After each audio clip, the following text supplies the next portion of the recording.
Shalom, saudara-saudara yang terkasih, dimanapun Anda berada, sampai bertemu kembali bersama dengan kami. Saya Pendeta Wahyu Adi Situmorang bersama dengan Bapak Pendeta Sianturi. Ya, kami di sini untuk menyapa saudara dan berbagi kesaksian. Bapak Sianturi ingin berbagi untuk kita semuanya bagaimana Tuhan menyembuhkan Bapak Sianturi dari penyakit yang dialaminya. Silakan Bapak Sianturi kesaksiannya. Amin. Haleluya. Terima kasih. Kami ada di sini di lokasi satu tempat di daerah Sulambu. Bagus sekali. Terima kasih. Saya mau menyaksikan bagaimana Tuhan menyembuhkan saya dari penyakit yang sudah hampir mati. Penyakit saya, penyakit hampir buta, mata hampir buta. Kemudian pinggang sudah hancur. Kemudian saya sudah tidak bisa lagi berjalan. Saya kalau berjalan kadang-kadang tiba-tiba kepala ini menjadi berdenyut-denyut sehingga saya harus berhenti berjalan. Itu tahun 80. Waktu itu saya masih kerja. Tapi saya terus berusaha sembuh. Saya waktu itu belum lagi Kristen. Saya waktu itu parmalim. Saya mencari kesembuhan ke dukun. Di Medan ini sudah keliling-keliling saya dukun dari mulai arah ke Belawan, arah ke Simpang Limun, arah ke Tembung. Sudah keliling-keliling. Ada orang Arab, ada orang Tapsel, ada orang kita Batak. Semua sudah kujalani. 4 tahun saya sakit. Tapi penyakit tak kunjung sembuh. Saya sebenarnya sudah hampir putus asa karena yang saya tahu pengobat waktu itu yaitu dukun. Ke rumah sakit juga sudah. Saya sudah pergi ke rumah sakit dan ada dokter Rambe dulu. Sampai 1 tahun saya dirawatnya. Sampai bosan dia. Tapi juga penyakit nggak sembuh. Saudara, di rumah sebagai kepala rumah tangga, saya juga tidak bernafsu lagi untuk hidup. Sudah tak ada nafsu lagi. Sudah tak ada keinginan hidup lagi.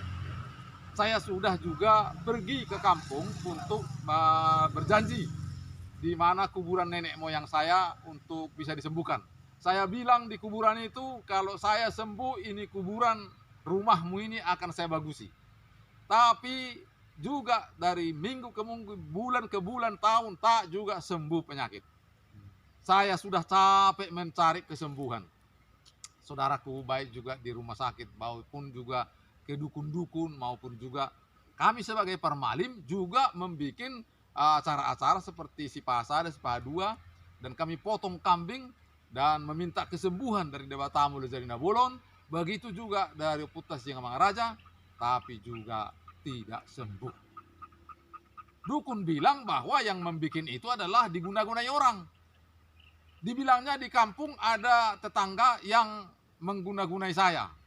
Timbullah niat saya mau membunuh orang karena saya dibilangnya sakit karena diguna-gunai orang. Tapi saudaraku, kalau saya pulang kampung, saya pikir kalau saya membunuh orang, saya masuk penjara. Lalu saya urungkanlah niat saya, tidak jadi. Tetapi penyakit pun tak kunjung sembuh. Saudara, singkat cerita, setelah 4 tahun saya sakit. Satu ketika saya ada berjumpa dengan orang kita Karo, namanya Insinyur Blauren Meliala. Dia membilang kepada saya supaya saya pergi ke satu persekutuan doa. Persekutuan doa itu namanya Persekutuan Doa Kutilang, alamatnya dekat Sikambing. Saya pergi ke sana dan cerita. Ada di situ hamba Tuhan namanya Pak Paranginangin. Dia tanya saya, apa masalahmu sehingga kau datang ke sini? Lalu saya ceritakan bahwa saya sakit. Kau mau sembuh? Dia mau apa? Di rumah sudah banyak ajimat. Ada ajimat di tangan, ada ajimat di bawah kolong tempat tidur, ada di depan rumah, ada di belakang, ada di ikat pinggang. Semua sudah banyak. Lalu dari hari ke hari, Pak Paranginangin ini mengajar saya. Perjumpaannya setiap hari Senin, Rabu, dan Jumat. Kami sekeluarga pergi ke sana tiap hari Senin, Rabu, dan Jumat.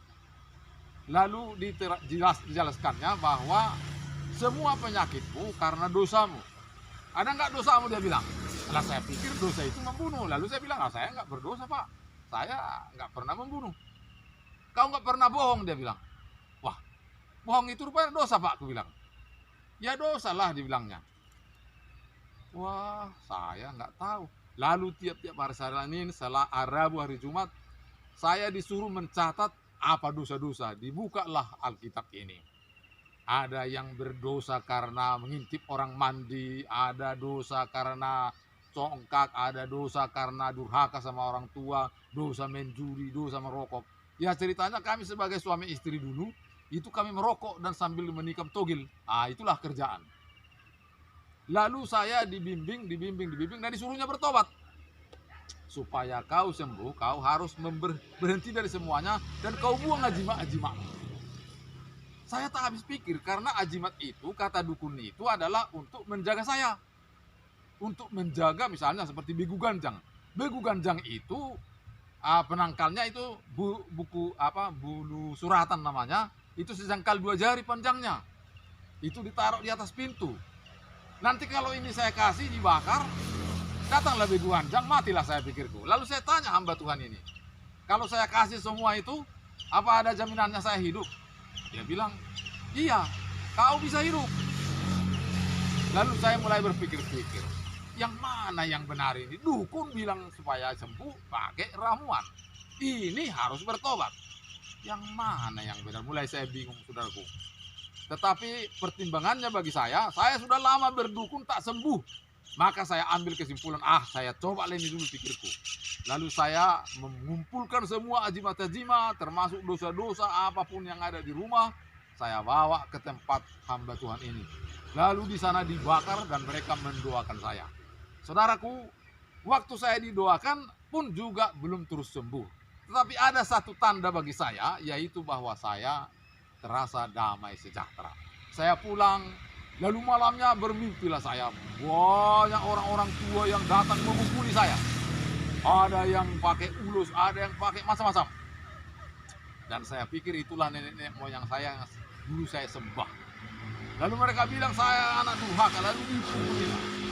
Tapi hamba Tuhan sudah bilang bahwa kau tidak bisa pulang, tidak bisa kembali, kau harus sungguh-sungguh. Dan saudaraku, saya putuskan. Dan saya sudah diajari bahwa mimpi datang, begu datang, apa orang tua itu tidak benar, itu setan itu dia bilang. Lalu saya bilang, kalian semua setan, tidak ada nenekku kau, saya bilang. Saudaraku, dari hari ke hari, minggu ke minggu, bulan, sampai 1 tahun habislah saya baca Alkitab itu. Rasanya saudaraku saya berubah, pikiranku berubah, wawasan saya berubah. Saya rupanya lebih hebat dari setan. Lalu saya mulai menantang para dukun yang di kampung. Udah saya dukun, tulang saya dukun, lay saya dukun. Yang mengobati saya pun di sana dulu, tulang saya dukun, dia sintua pula lagi. Tapi dia yang dukun mengobati saya. Nah, saudaraku, saya merasakan tahun 87 itu, bulan 11. Dan saya percaya. Lalu kemudian dari hari ke hari saya terasa sembuh.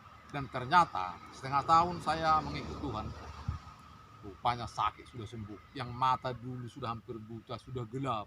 Pinggang yang terasa sakit, semua kepala yang berdenyut, semua sembuh, saudaraku. Ternyata bahwa penyembuh yang sejati hanya Tuhan Yesus Kristus. Saudaraku, itulah kesaksian saya. Demikian Pak Wani. Terima kasih saudara terkasih. Luar biasa saya bawa sendiri.